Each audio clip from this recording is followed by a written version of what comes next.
सभी को जय मसीह की। प्रभु का धन्यवाद हो कि हम फिर से परमेश्वर के वचन के अध्ययन के लिए इस तरह से मिल सके इस प्रिय भवन में।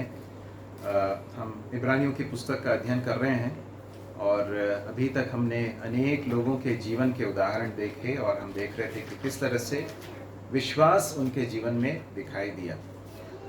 हमने हर बार जब इस अध्याय का, विशेषकर 11वें अध्याय का जब अध्ययन किया तो हमने देखा कि विश्वास क्या है और विश्वास किस तरह से इन लोगों के जीवन में दिखाई दिया, है ना। आपको याद है इसका संदर्भ क्या है?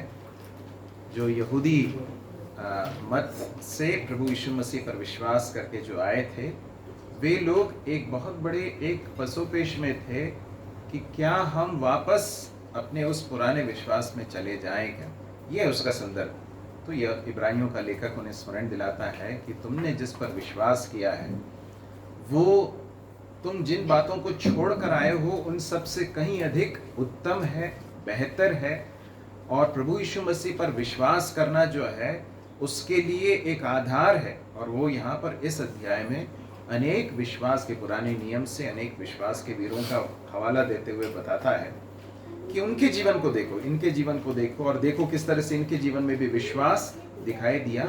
और इस तरह से वह, ध्यान दें, वो इस तरह से विश्वास के जीवन में आगे बढ़ने के लिए, अविश्वास में न जाते हुए विश्वास में आगे बढ़ने के लिए अपने पाठकों को या फिर जो इन बातों को पढ़ने वाले हैं, इस पत्र को पढ़ने वाले हैं, उनको प्रोत्साहित कर रहा है। हमने पिछली बार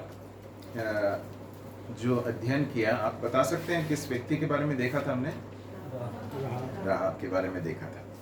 तो आज प्रभु ने चाहा तो हम 32 से लेकर 40 तक के जो पद हैं उसमें से, उस भाग से कुछ सच्चाइयों को देखने की कोशिश करेंगे। तो कृपया निकाल लीजिए इब्रानियों की पुस्तक 11वां अध्याय 32 से लेकर 40 तक पढ़ने में कृपया मदद करें। अब और क्या कहूँ, क्योंकि समय नहीं रहा कि गिदोन का और बाराक और शिमशोन का और इफ्ता का और दाऊद और शमूएल का और भविष्यवक्ताओं का वर्णन करूँ।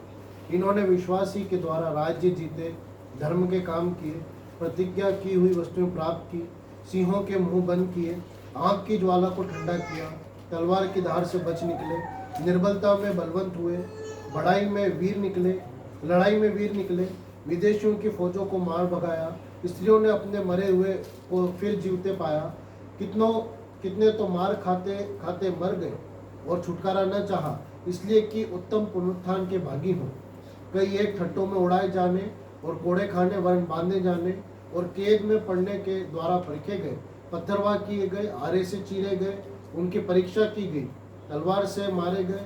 वे कंगाली में और क्लेश में और दूध भोगते हुए, भेड़ों और बकरियों की खाले उड़े हुए इधर उधर मारे फिरे और जंगलों और पहाड़ों और गुफाओं में और पृथ्वी की दरारों में भटकते फिरे।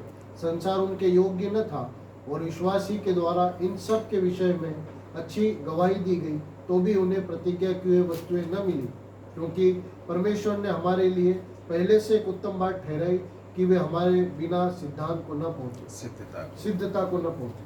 धन्यवाद। यहाँ पर हम इब्रानियों के लेखक को इन विश्वास के वीरों की इस सूची का समापन करते हुए हम देख सकते हैं। बहुत बड़ा एक लिस्ट है और इस लिस्ट का करीब करीब जो है कंक्लूजन यहाँ पर हम देख सकते हैं। और यहाँ बताता है वो 32वें पद का जो है आरंभ इस तरह से होता है कि अब और क्या कहूँ, या दूसरे शब्दों में इब्रानियों का लेखक ये बताना चाहता है कि जितने उदाहरण दिए जा चुके हैं वे ही काफ़ी हैं इस बात को समझने के लिए कि हमें अविश्वास में जाने की ज़रूरत नहीं है, हमें पीछे हटने की ज़रूरत नहीं है। जितने उदाहरण दिए गए वो बहुत सफिशिएंट है, पर्याप्त हैं। इस बात को हमें प्रोत्साहित करने के लिए हम विश्वास में बने रहें, विश्वास में आगे बढ़ें। और कुछ और लोगों का नाम लेता है और कुछ लोगों का नाम नहीं लेता है ना। तो हम जरा देखेंगे कि वो क्या क्या नाम, किन किन का नाम लेता, बताएंगे किन किन का नाम लेता वो? गिदोन, है ना, फिर बाराक, शिमशोन, यिफ्ता, दाऊद, शमूएल, ठीक है, इतने लोगों का नाम बताया गया। उसके बाद फिर भविष्यद्वक्ताओं का इस तरह से बताया गया है और उसके बाद फिर अनेक लोग हैं जिनके नाम लिए नहीं गए, नाम नहीं बताए गए हैं। अब इसलिए कि उनके नाम नहीं बताए गए, क्या वो विश्वास के वीर नहीं है क्या? बिल्कुल है। उनके विश्वास की भी सराहना की गई है। उनके विश्वास को भी परमेश्वर का वचन सच्चा या खरा विश्वास होकर यहाँ पर प्रस्तुत करता है। कुछ दो महत्वपूर्ण सच्चाइयां हैं जो इस भाग से मैं आपके स्मरण में दिलाना चाहता हूं। सबसे पहली बात यह है कि इस पूरी सूची में कुछ लोग हैं जिनके विश्वास के परिणाम स्वरूप परमेश्वर ने उनके लिए बहुत ही अद्भुत कार्य किए या आश्चर्य कर्म किए। ठीक है, आप सुन रहे हैं मेरी बात को?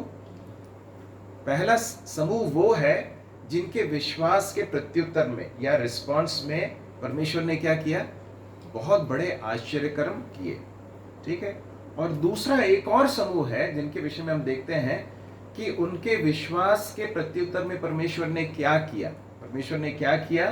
परमेश्वर ने उन्हें बहुत ही भयानक सताव और क्लेश से और बहुत बड़े दुखों से होकर, यहाँ तक कि मृत्यु से भी होकर जाने दिया, और इसके द्वारा परमेश्वर ने उनके विश्वास को सराहा। इस तरह से हम देख सकते हैं। तो ये दो समूह हैं और दोनों समूहों से बहुत सारी बातें हैं जो हम सीख सकते हैं। जब पहले समूह को हम देखते हैं, कौन कौन है? गिदोन है, बाराक है, शिमशोन है, यिफ्तह है, दाऊद है, शमूएल है और भविष्यद्वक्ताएं हैं, और उसके अलावा कुछ और ऐसे लोग हैं जिनके नाम नहीं लिए गए। ठीक है, अब हम जरा जब इन लोगों के पहले जो 5 लोग हैं उनके जीवन को यदि आप देखें तो कौन कौन है उसमें? गिदोन है, बाराक है, शिमशोन, यिफ्तह और दाऊद और शमूएल है ना? तो ये जब इन लोगों के जीवन को यदि आप देखें तो एक बात जो सीखने को मिलती है वो यह है कि ये लोग कोई परफेक्ट लोग नहीं थे। ठीक है, इन लोगों के जीवन को यदि आप देखें तो आप देख सकते हैं कि इनके जीवन में कई कमियां थी, इनके जीवन में कुछ कमजोरियां थी, लेकिन उसके बावजूद परमेश्वर पर भरोसा करने पर परमेश्वर ने उनको क्या किया? अपनी महिमा के लिए इस्तेमाल किया। उदाहरण के लिए यदि आप गिदोन के बारे में देखें, गिदोन, आपको याद है गिदोन क्या कर रहा था? वो अनाज को जो है थ्रेश कर रहा था। वो कहाँ कर रहा था? एक ऐसे स्थान पर कर रहा था जहां पर उसको कोई नोटिस ना करे। एक व्यक्ति था जो डरा हुआ था, क्योंकि उस समय पर जो शत्रु जो थे वो हमेशा आकर आक्रमण करके उनकी फसल को लूट ले जाते थे। ऐसे समय पर गिदोन बहुत डरा हुआ था, और उसके बाद परमेश्वर का दूत उसको प्रकट होता, कहता है कि तुझे परमेश्वर ने चुना एक बड़े कार्य के लिए। वो कहता है कि ये कैसा हो सकता है? वो बहुत अपने आप को बहुत कमजोर पाता है, परंतु परमेश्वर उसे बलवंत करता है। परमेश्वर पर भरोसा करके वो एक बहुत बड़ी एक सेना का सामना करता है। कितने लोगों के साथ? याद है आपको? 300 लोग, है ना? और लोग थे, परंतु परमेश्वर ने कहा कि इतने लोग नहीं चाहिए।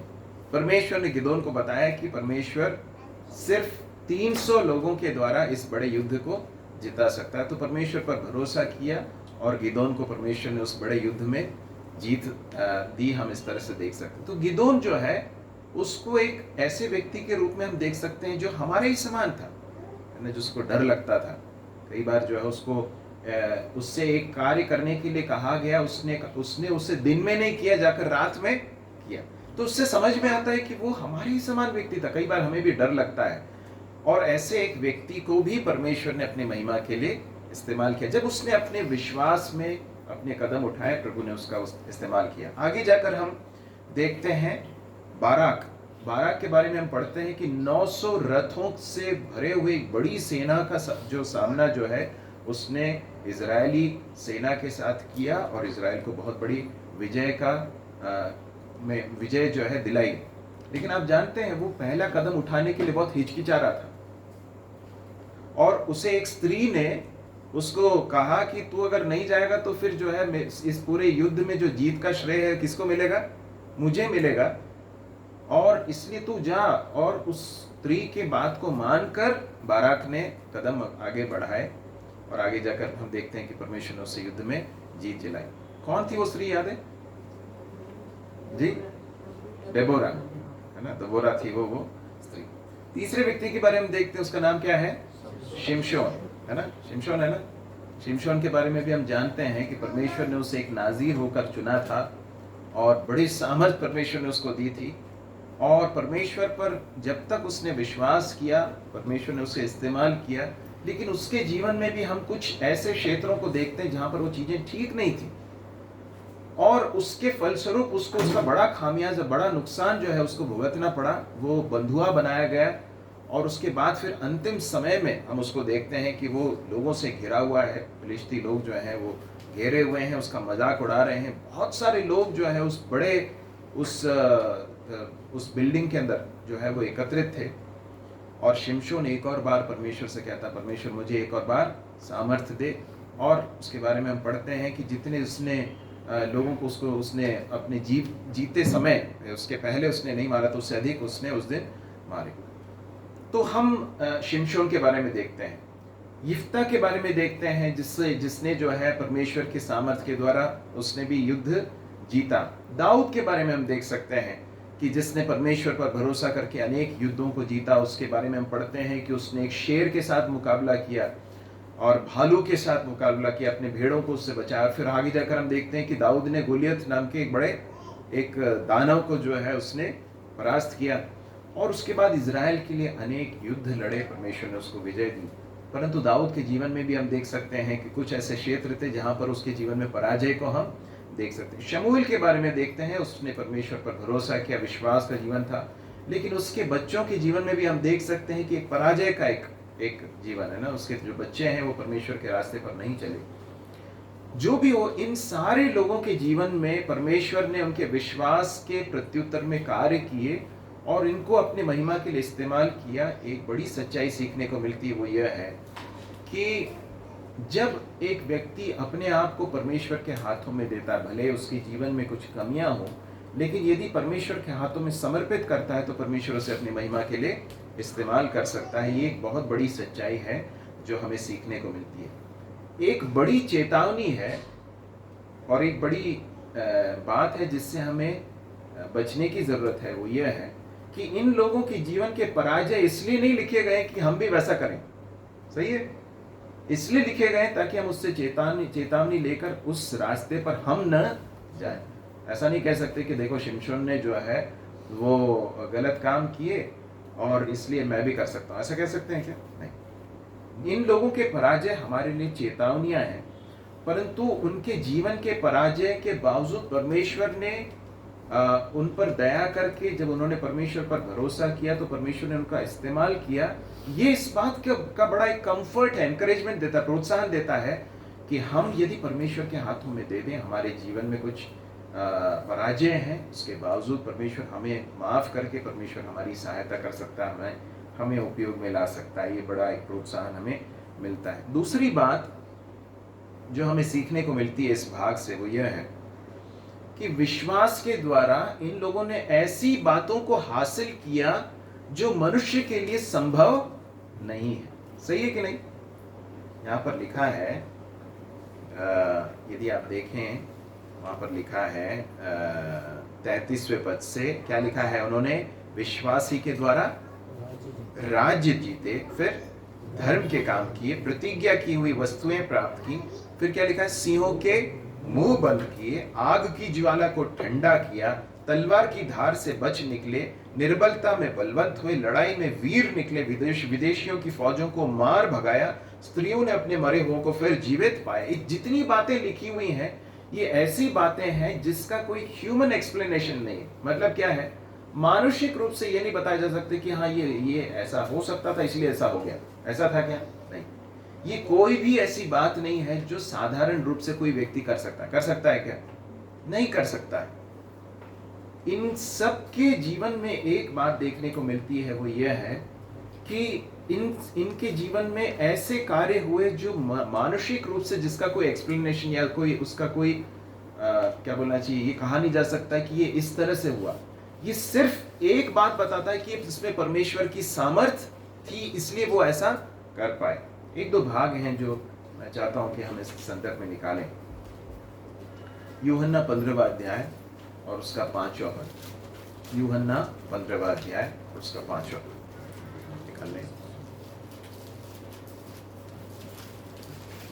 और जब मिल जाती है तब यूहन्ना 15:5। मैं डाल लेता हूँ, तुम डालियाँ हो, जो मुझे बना रहता है और मैं उसमें, वह बहुत फलता है, क्योंकि मुझसे अलग होकर तुम कुछ भी नहीं कर सकते। मुझसे अलग होकर तुम कुछ भी नहीं कर सकते। एक बहुत बड़ी सच्चाई है जो प्रभु यीशु मसीह यहाँ पर सिखाना चाहते हैं अपने शिष्यों को, वो यह है कि यदि हम फलवंत जीवन जीना चाहते हैं, यदि हम विश्वास के द्वारा परमेश्वर के लिए बड़े काम करना चाहते हैं, तो एक ही रास्ता है। वो रास्ता क्या है कि हम प्रभु से लिपटे रहें, प्रभु के करीब एक जीवन जिए, प्रभु के साथ जिए, तभी ये हो सकता है। प्रभु से अलग होकर, प्रभु से दूर होकर हम कभी भी कुछ भी हासिल नहीं कर सकते। एक दो और भाग पढ़ेंगे। 2 कुरिन्थियों 4 अध्याय उसका 7वां पद। 2 कुरिन्थियों 4:7।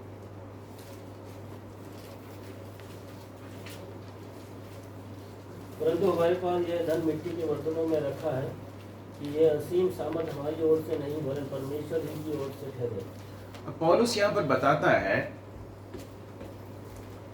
कि परमेश्वर ने अपने असीम धन को, परमेश्वर ने ये असीम सामर्थ जो है किसमें रखी है? किसमें रखी है?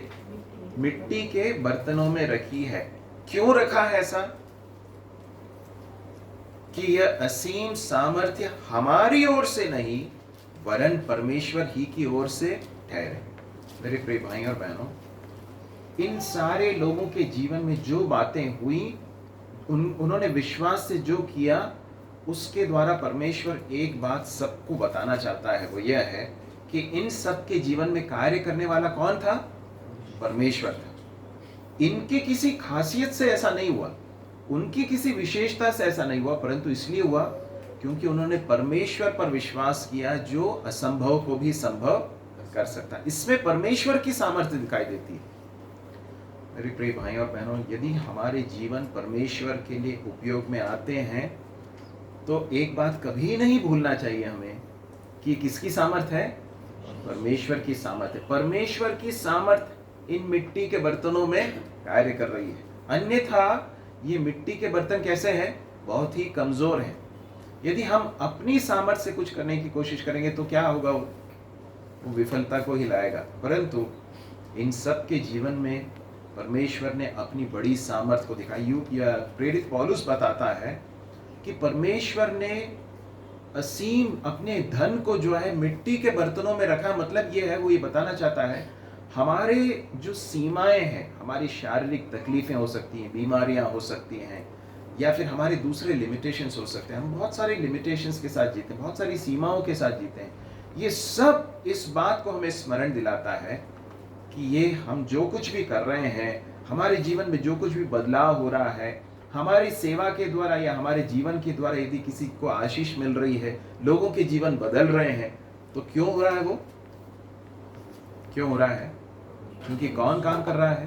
परमेश्वर काम कर रहा है ना। इसलिए कभी भी इस बात का श्रेय कभी भी हमें नहीं लेना है कि परमेश्वर जो कर रहा है वो परमेश्वर की महिमा के लिए ही होना चाहिए। तो यहाँ पर हम एक बड़ी सच्चाई को सीखते हैं, वो यह है कि परमेश्वर की असीम सामर्थ दिखाई देती है। एक भाग और जल्दी से हम पढ़ लेंगे, गलातियों उसका 5वां अध्याय निकाल लीजिए। गलातियों 5वां अध्याय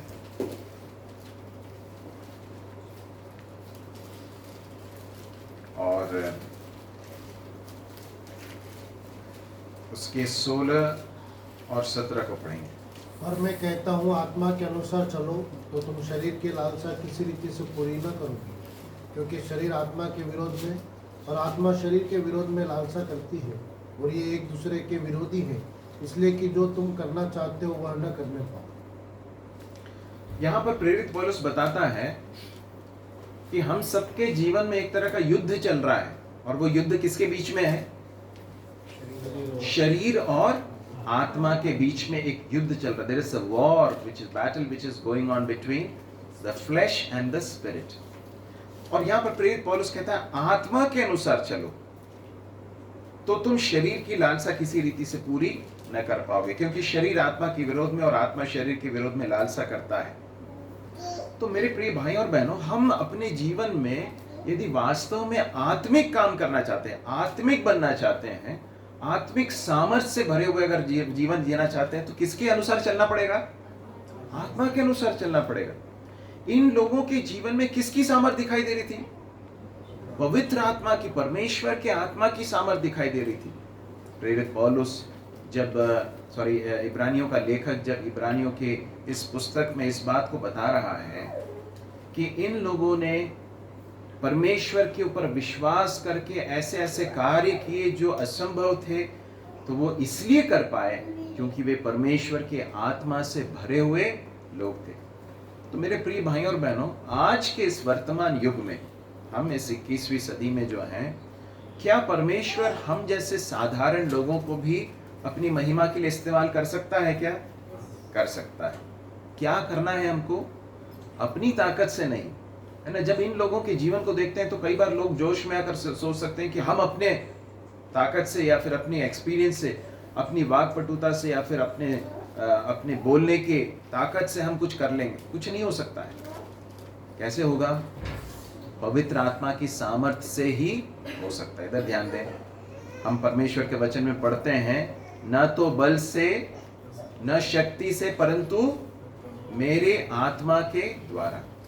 मेरे प्रिय भाइयों और बहनों, पवित्र आत्मा की सामर्थ्य के द्वारा ही हम परमेश्वर के लिए काम आ सकते हैं। इस बात को कभी हमें नहीं भूलना है। अब दूसरी सच्चाई जो हम यहाँ पर सीखते हैं इस भाग में, वापस आ जाइए इब्रानियों की पुस्तक में 11वें अध्याय में।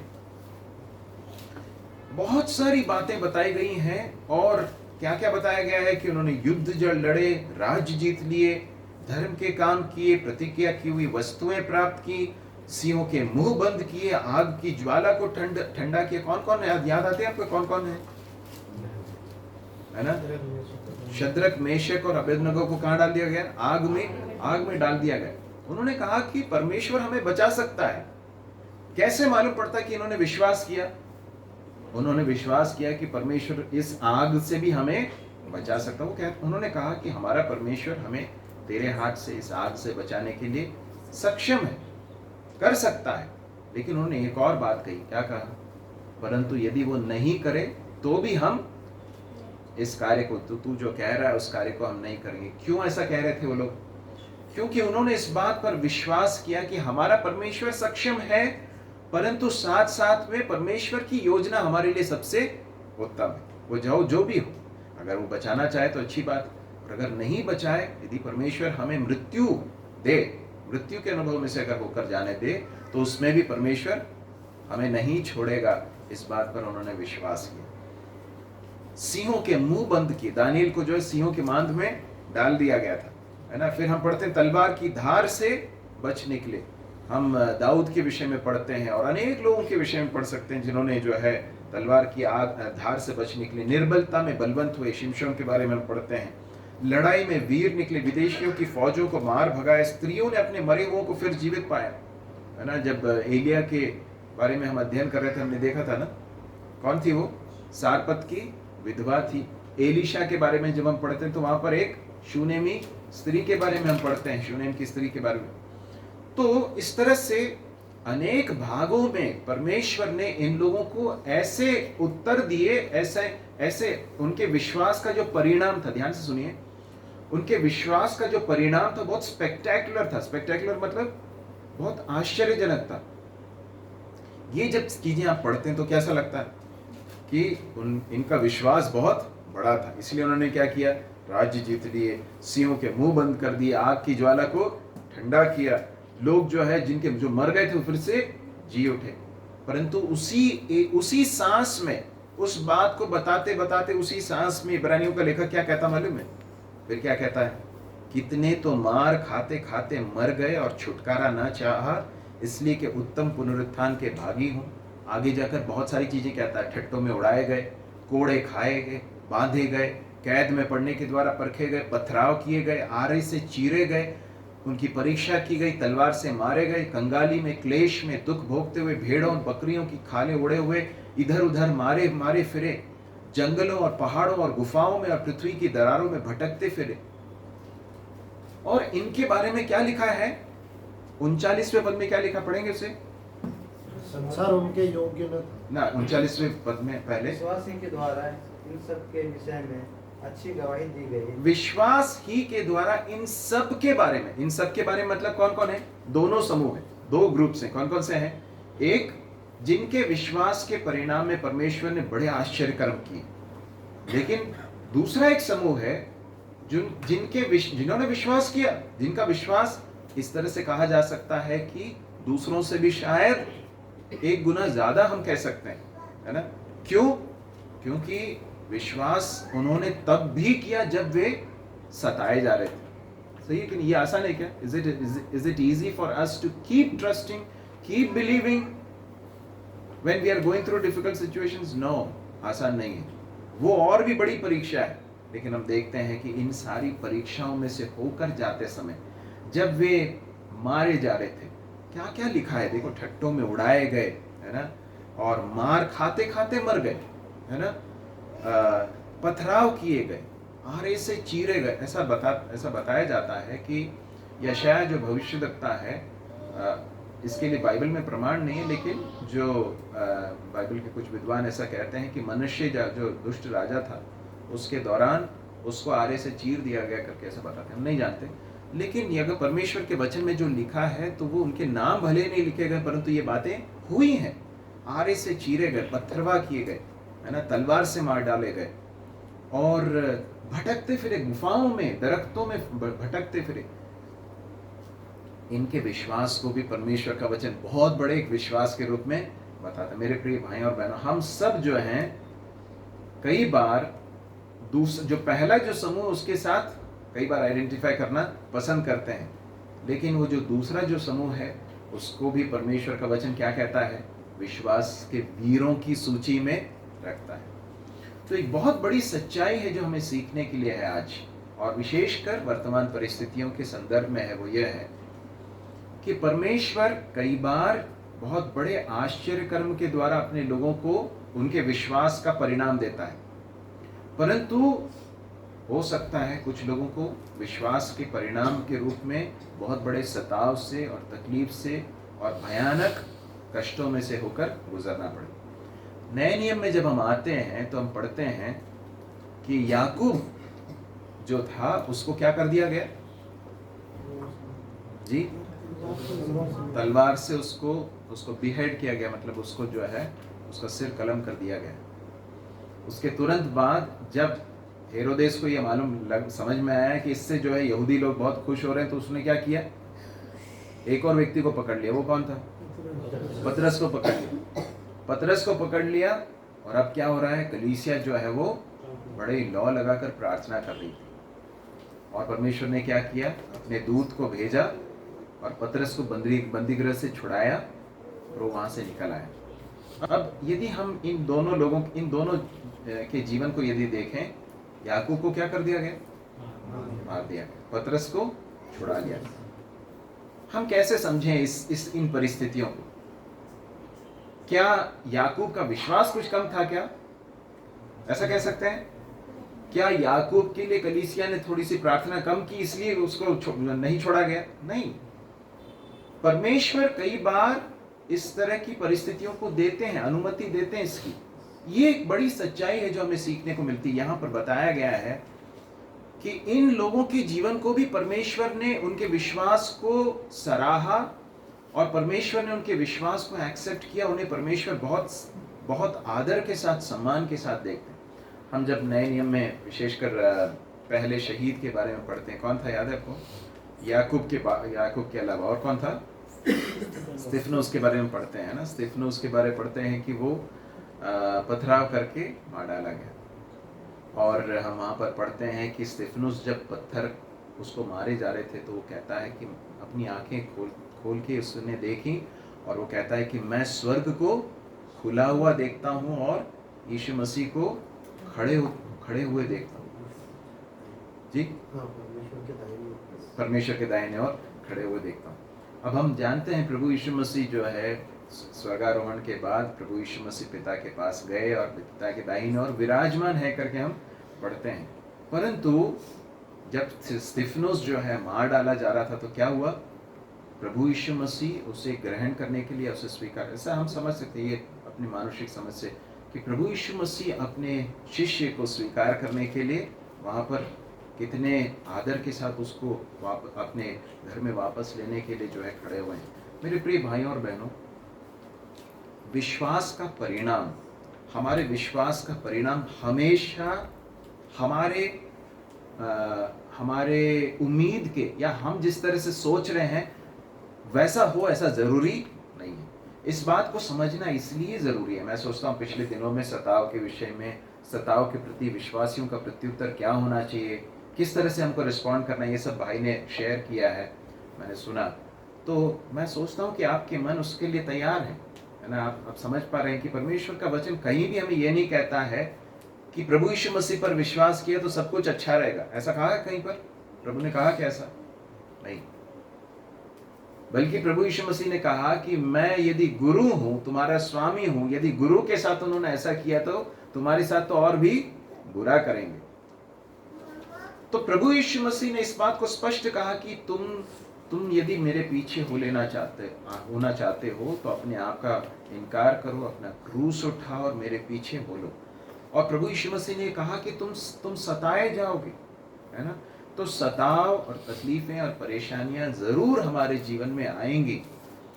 तो इन लोगों का जो उदाहरण है वो हमें बहुत प्रोत्साहन देता है, हमें बहुत उत्साह देता है कि हमें किस तरह से प्रत्युत्तर देना। अब देखो यहाँ पर क्या लिखा है, लिखा है 35वें पद के अंतिम भाग में लिखा है, और छुटकारा न चाहा इसलिए कि उत्तम पुनरुत्थान के भागी हैं। वो जब उस सताव में से होकर गुजर रहे थे तो उनके मन में क्या था?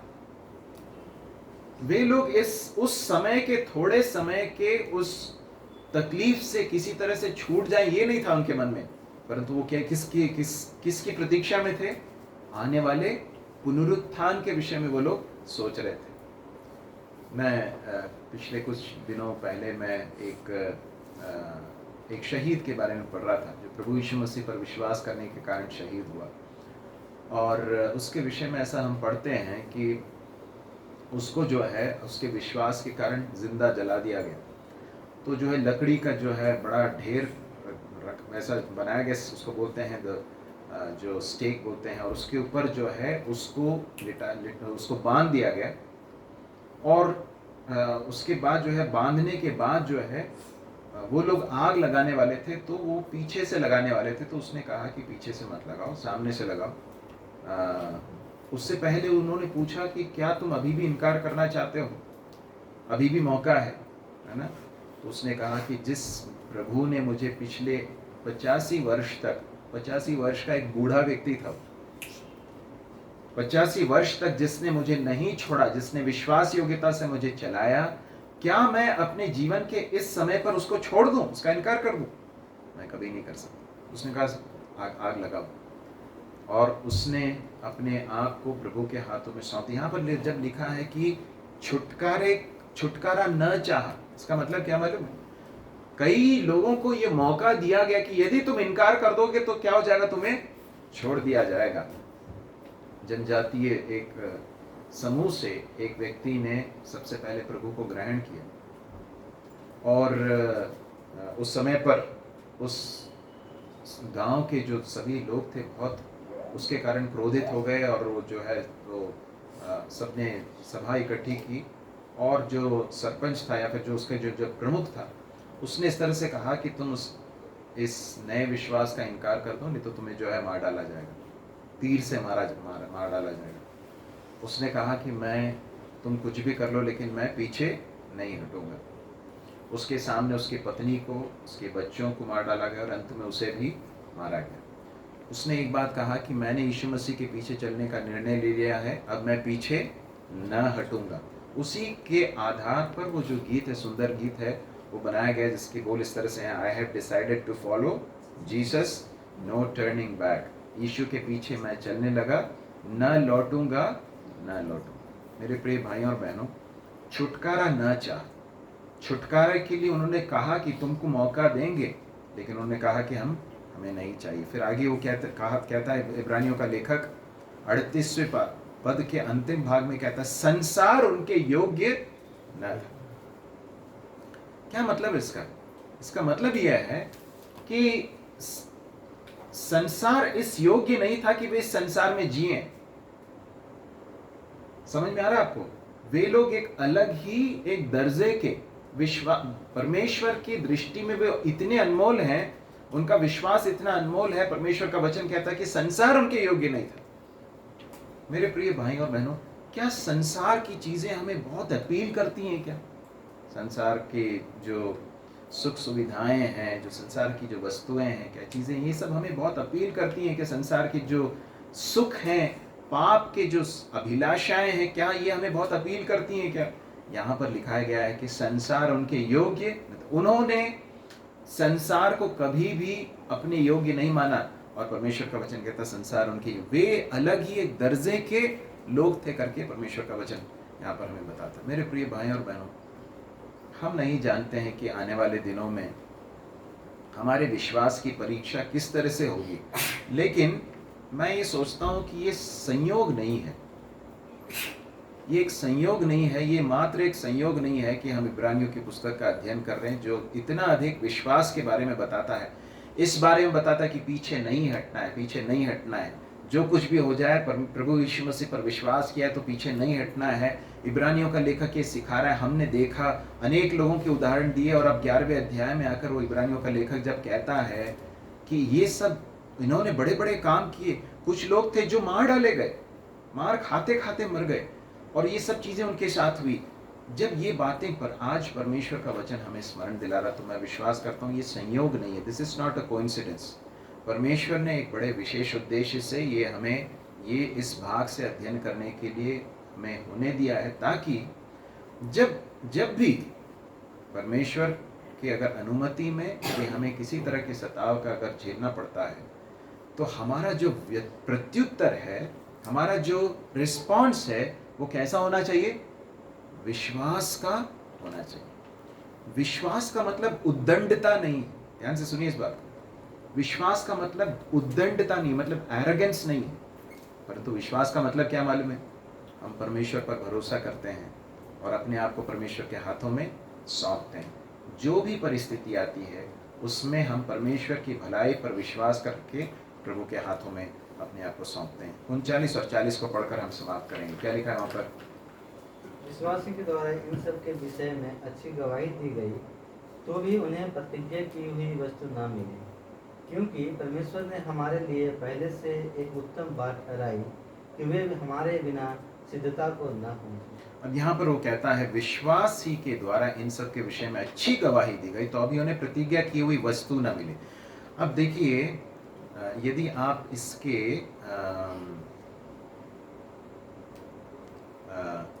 33वें पद को पढ़ें तो वहां पर क्या लिखा है? विश्वासी के द्वारा राज्य जीते, धर्म के काम किए, प्रतिज्ञा की हुई वस्तुएं प्राप्त की। और अब यहां पर कहता है कि तो भी उन्हें प्रतिज्ञा की हुई वस्तु न मिली। तो क्या यहां पर विरोधाभास है? क्या कॉन्ट्रडिक्शन है? परमेश्वर ने अनेक लोगों को जो प्रतिज्ञा की थी वस्तुएं, वो वस्तुएं उन्हें मिल गई, लेकिन यहां पर जो वस्तु की बात बताई गई वो संसार की चीज नहीं है ना? ये एक बहुत बड़ी बात है जिसे हमें याद रखने की जरूरत है। ये सब जितने लोग थे जो विश्वास में जिए, विश्वास में मरे, ये लोग एक वस्तु को देख रहे थे। वो वस्तु क्या थी मालूम है? संसार की कोई चीज नहीं थी, परंतु वो कौन था मालूम है? प्रभु यीशु मसीह था। वे प्रभु यीशु मसीह को देखते हुए जी रहे थे। इब्रानियों के लेखक इब्राहिम से बताता है ना, इब्राहिम के बारे में बताता, क्या कहता है? इब्राहिम को परमेश्वर ने प्रतिज्ञा की थी कि मैं तुझे इस राज्य, इस स्थान को मैं तुझे दूंगा। परमेश्वर ने दिया क्या?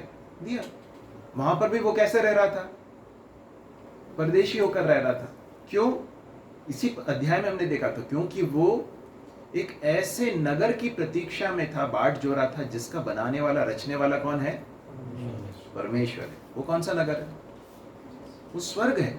वो स्वर्ग की ओर दृष्टि कर रहा था। वो प्रभु यीशु मसीह, इन सब की नजर आने वाले परमेश्वर के द्वारा की गई प्रतिज्ञा की ओर थी, आने वाले मसीहा की ओर थी। हम कहां देखते हैं? हम पीछे देखते हैं, विश्वास से हम पीछे की ओर देख रहे हैं। पीछे की मतलब जो बात घट चुकी है। क्या घट चुका है? प्रभु यीशु मसीह संसार में आया, हमारे लिए बलिदान हुआ, हमने उस पर विश्वास किया। ये घटी हुई घटना है। उनके लिए घटना क्या थी? होने वाली बात थी। उनको भविष्यवक्ताओं ने बताया था कि ऐसा होने वाला है, उन्होंने विश्वास किया, है ना।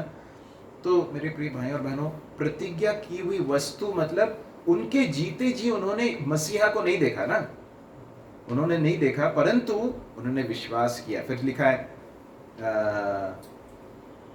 परमेश्वर ने हमारे लिए पहले से एक उत्तम बात ठहराई कि वे हमारे बिना सिद्धता को न पहुंचे। इसका मतलब क्या है?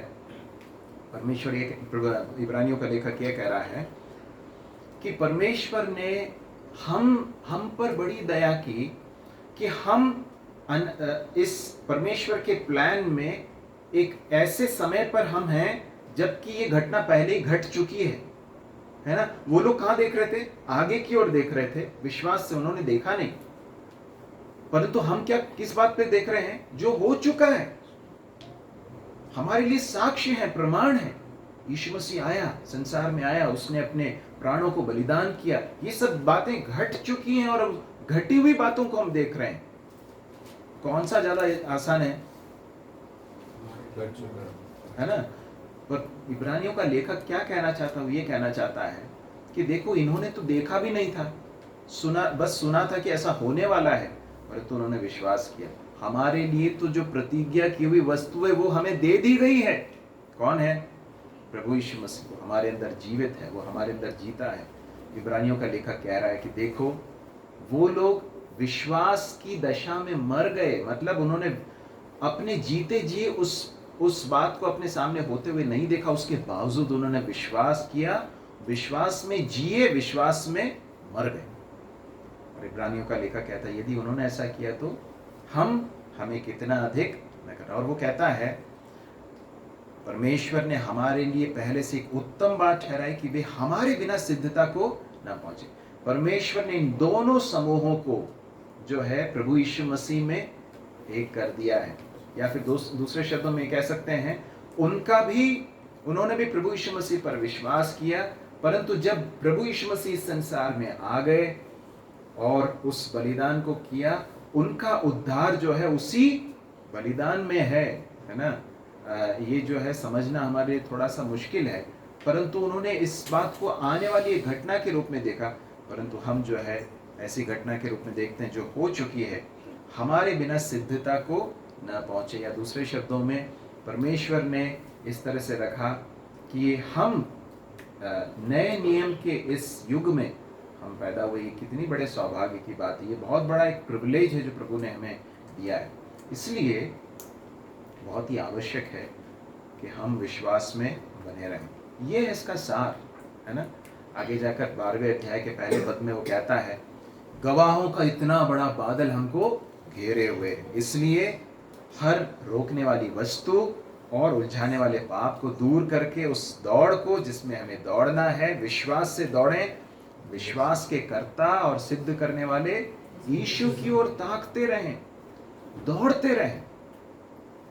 कई लोग हैं जिन्होंने दौड़ बीच में क्या कर दी? छोड़ दी। ऐसा नहीं करना। इब्रानियों का लेखक इस बात को हमें स्मरण दिला रहा है। मेरे प्रिय भाई और बहनों, एक दिन विश्वास की दौड़ पूरी हो जाएगी। एक दिन आने वाला है जब हमारी दौड़ पूरी होगी। दो तरीके से हो सकती है, या तो हमारी मृत्यु हो जाएगी और हम प्रभु के पास पहुंच जाएंगे, और नहीं तो क्या होगा? हमारा प्रभु आ जाएगा और हमारी दौड़ पूरी हो जाएगी। यदि हमारी दौड़ हमने अच्छी तरह से पूरी की तो हमारे लिए क्या होगा? प्रतिफल है। पौलुस कहता है कि मैंने अपनी दौड़ पूरी कर ली, मैंने अच्छी कुश्ती लड़ ली, मैंने अपनी विश्वास की दौड़ को दौड़ लिया है। प्रभु हमारी सहायता करे। ये जो भाग है ये हमें विश्वास में बने रहने के लिए, विश्वास में मजबूती के साथ खड़े रहने के लिए, और कष्टों और क्लेशों के बीच में भी प्रभु पर विश्वास बनाए रखने के लिए हमें चैलेंज करता है, चुनौती देता है। प्रभु हमारी सहायता करे कि हम इसी तरह से इन लोगों के विश्वास के इस पद चिन्हों पर हम भी चलें, और हमारी दृष्टि किस पर हो? प्रभु यीशु मसीह पर। वो हमारे विश्वास का कर्ता और सिद्ध करने वाला, वो हमारी सहायता करेगा। कल की हमारी पारिवारिक प्रार्थना में हम यहूदा की पत्री से हम पढ़ रहे थे, उस भाग को जरा हम जल्दी से पढ़ लेंगे। यहूदा की पत्री, उसका अंतिम भाग जो है वो हम पढ़ेंगे। यहूदा उसके 24 और 25 पद को हम पढ़ेंगे। अब जो तुम्हें ठोकर खाने से बचा सकता है और अपनी महिमा की भरपूरी के सामने मगन और निर्दोष करके खड़ा कर सकता है, तो उस एकमात्र परमेश्वर हमारे उद्धारकर्ता की महिमा और गौरव और पराक्रम और अधिकार हमारे प्रभु यीशु मसीह के द्वारा जैसा सनातन काल से है, अब भी हो और युगानुयुग रहे। आमीन। परमेश्वर के नाम की